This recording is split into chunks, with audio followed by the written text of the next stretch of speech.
senhor André Fonseca, da Timos Energia, para a sua apresentação. Olá, primeiramente eu gostaria de agradecer o tempo de todos, dizer que é um prazer estar aqui falando de um tema tão importante para o nosso país e dizer que a Timos, ela aposta nesse setor, né? Esperamos um crescimento aí em projetos relacionados à RSU, principalmente atrelados à energia. Meu nome é André, eu tenho 15 anos de estruturação financeira de projetos. Já trabalhei com projetos de infraestrutura de todo tipo, ligados à RSU, já trabalhei com aterro sanitário, biogás, triagem e waste to energy. Há 5 anos, mais ou menos, eu trabalho exclusivamente com energia. E a apresentação que eu vou fazer hoje, ela vai ser dividida em 2 pontos. Primeiro eu vou fazer uma breve apresentação da Timos Energia e depois a gente vai entrar no assunto financiamento. Bom, a apresentação ela vai ser dividida em 2 partes. Primeiro eu vou fazer uma apresentação da Timos Energia. A Timos Energia ela é dividida em 2 áreas, né? Nós temos uma área de gestão de energia e outra área de consultoria. A área de gestão de energia ela é responsável pela migração de clientes do mercado cativo para o mercado livre. Atualmente, nós temos 1.200 megawatts médios, que representa mais ou menos 6% de todo o mercado livre. Atendemos 250 unidades, 34 distribuidoras de energia como cliente, em 23 estados. Alguns destaques aqui dos nossos clientes. Fomos a primeira empresa, né, a fazer migração para o Mercado Livre, né, da Unipar Carboclora. Foi a primeira migração do Brasil.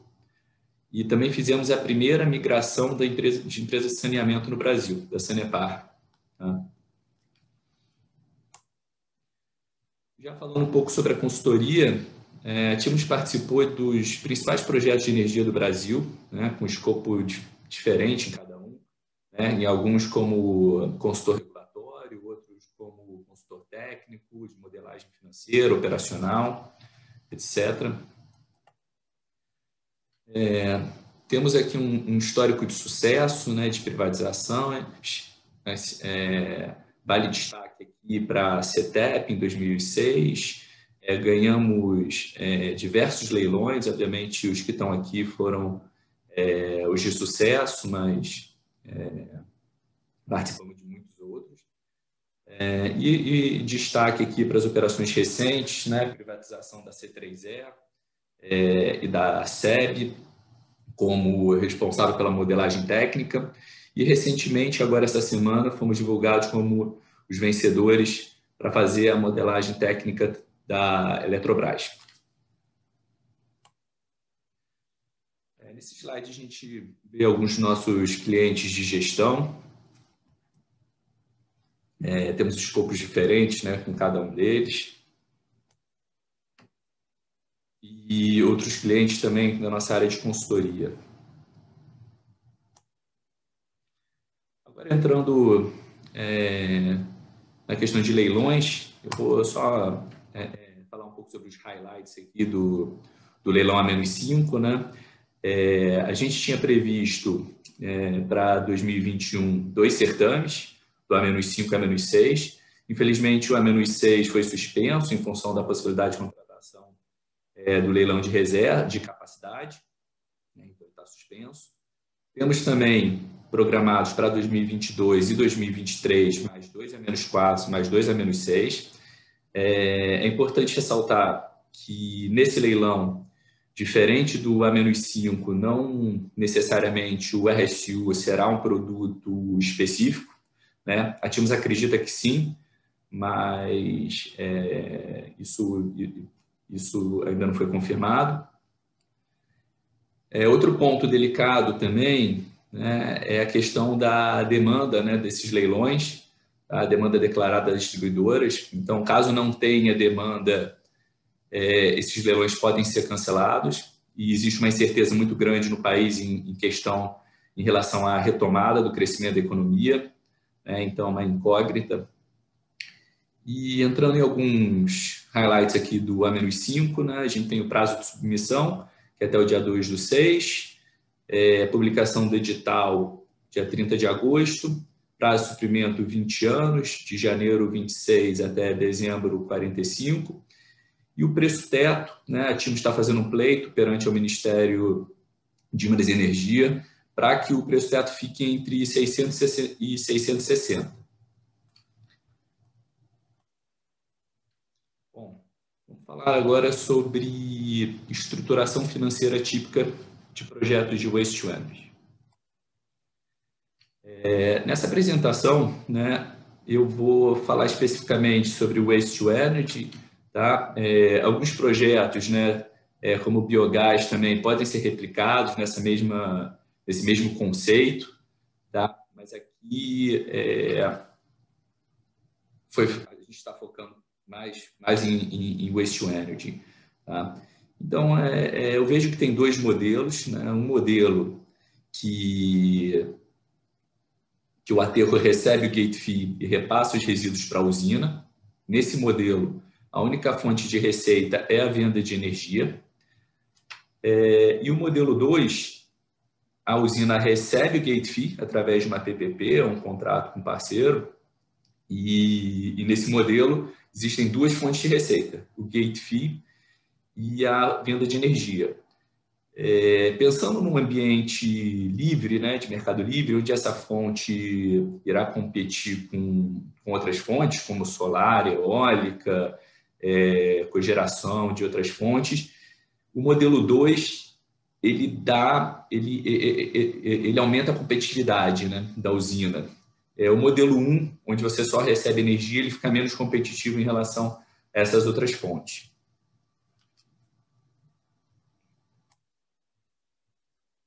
Bom, falando ainda de modelo de negócio, né, quais são as condições para um Project Finance bem sucedido, né?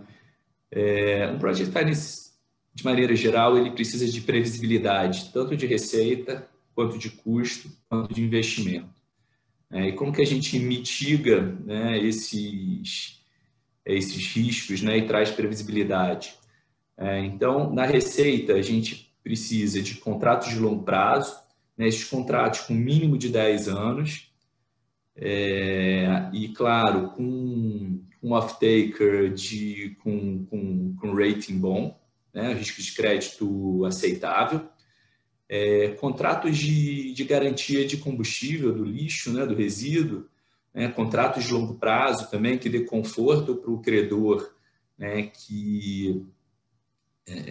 do suprimento da matéria-prima. E do outro lado, né, precisamos de um CAPEX robusto, né? Então, um contrato com empresa responsável pela engenharia e design relacionado à incineração, né, e fabricação de equipamentos específicos, né?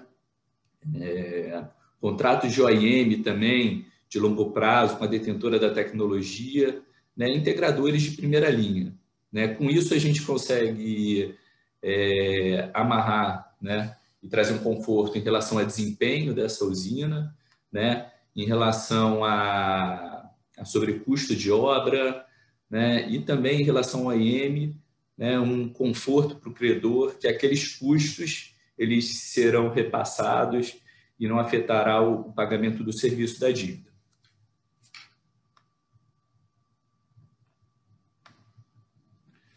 Bom, falando de estrutura de capital, uma estrutura normal de capital seria em relação a equity e dívida, né? Capital próprio, capital de terceiros, entre 20% capital próprio e 80% dívida e 50-50. Né?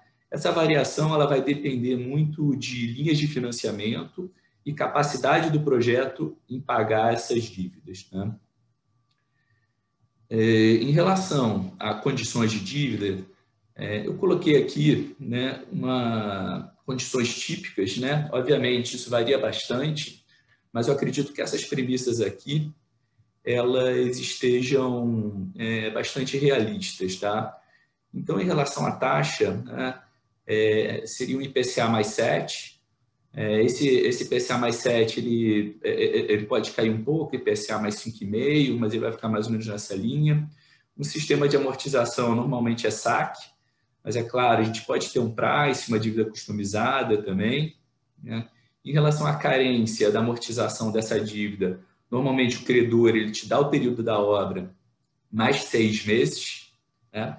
Carência de juros normalmente não tem, tá? Normalmente você paga carência na obra, desculpa, você paga juros na obra, né? Em alguns casos, em algumas linhas de financiamento, você pode ter carência durante a obra também, normalmente você não tem. O prazo total, né? Eu coloquei aqui prazo máximo de 24 anos. Esse prazo ele vai estar muito atrelado aos contratos que você fez, né, no projeto. Então, quanto maior o seu contrato de energia e quanto maior o seu contrato de recebimento de resíduo, maior será o prazo do seu financiamento. Tá? E alavancagem até 80%, né? Como eu disse, isso aí vai depender muito da capacidade de pagamento do projeto, né? E de linha de financiamento. E o índice de cobertura, que é quanto você precisa ter de EBITDA acima do seu serviço da dívida do mês, né? Então, aqui, assim, você precisa ter de 20% a 30% a mais de EBITDA em relação ao teu serviço da dívida do mês ou do ano, né? Custo de fiança, né? Porque você vai precisar, a gente vai falar no próximo slide sobre garantias, né? Então, normalmente você precisa de fiança durante a obra e durante o primeiro ano de operação.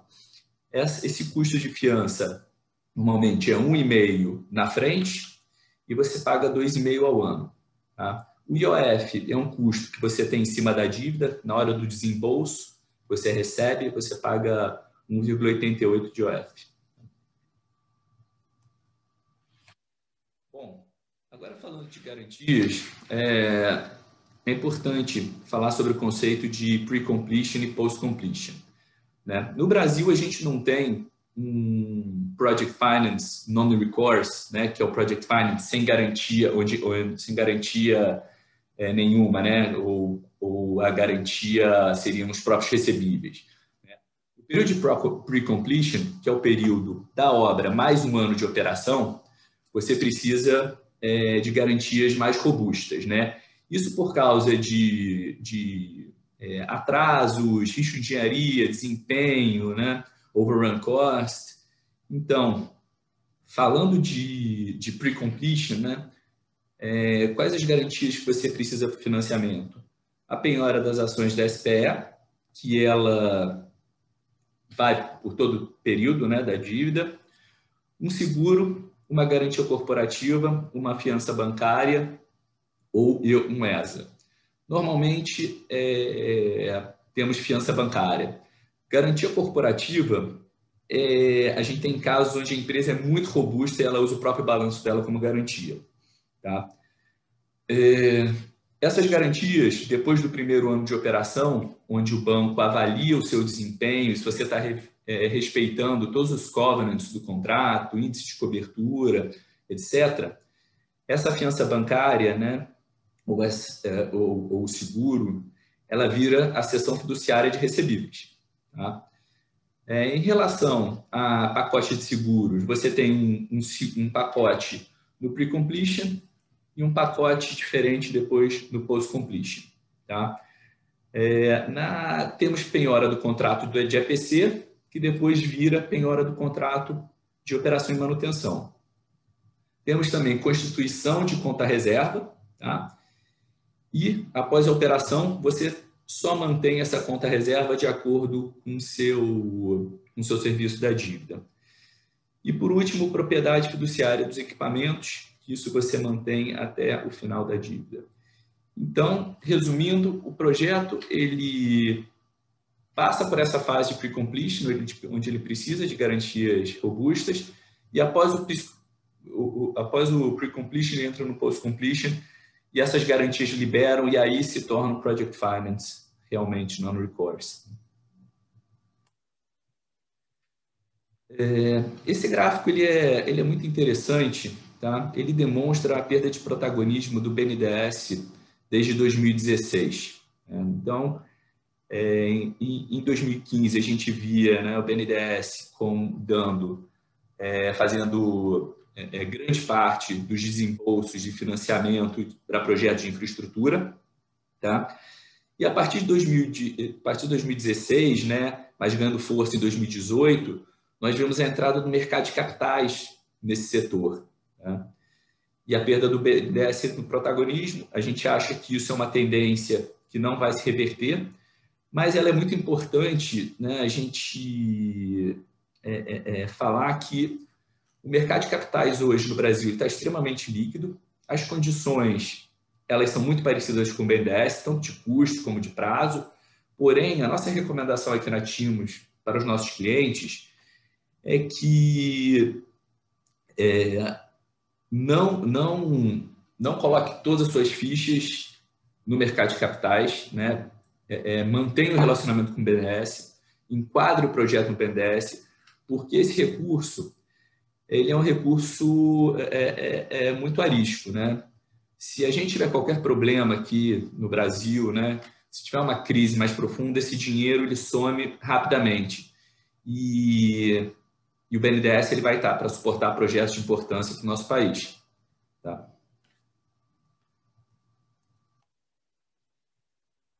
Falando agora sobre as principais alternativas de financiamento no Brasil de energia, né? Então, temos o BNDES, né, que ele financia até 80% do projeto, ou 100% dos itens financiáveis, limitado a 80% do projeto. É um montante mínimo de 10 milhões, mantendo um período de carência de 6 meses após a operação da amortização. E o custo dele está atualmente em TJLP mais spread. Esse spread ele varia de acordo com o risco de crédito de quem está tomando a dívida. A TLP hoje ela está em IPCA mais 2,65. Né? Então, é uma linha de financiamento atrativa, né? Mas, agora indo para o próximo, né? O custo de financiamento dos fundos concessionais, né? E aí o mais conhecido aí é o FNE, né? Que é pelo Banco do Nordeste, mas temos o FCO e o FNO também. O FCO é o Banco do Brasil, ele disponibiliza, né? E o FNO, o BASA, tem custos imbatíveis, né? De PCA mais 1,7. Porém, você precisa estar nessas regiões onde você consiga pleitear esse financiamento. A alavancagem do projeto ele varia de 50% a 70%, tá? 50% para grandes empresas atualmente e 70% para médias empresas. O prazo pode chegar até 24 anos. O próximo seriam co-investidores, né? Bancos multilaterais. Normalmente, esses bancos, eles não entram sozinhos num financiamento, né? Então eles normalmente entram junto com ou complementando os fundos com um FNE, né? Um FCO, ou até mesmo se juntando, tá? Por isso são co-investidores. E por último, as assets, né? E os fundos e os bancos que hoje estão com muito apetite para emprestar recursos de longo prazo, com taxas bastante atrativas também, com uma velocidade alta, né, comparado com as outras linhas. Porém, vale ressaltar esse ponto, né, que eu falei anteriormente sobre essa janela de oportunidade que nós temos de ter o mercado de capitais hoje no Brasil extremamente líquido, né?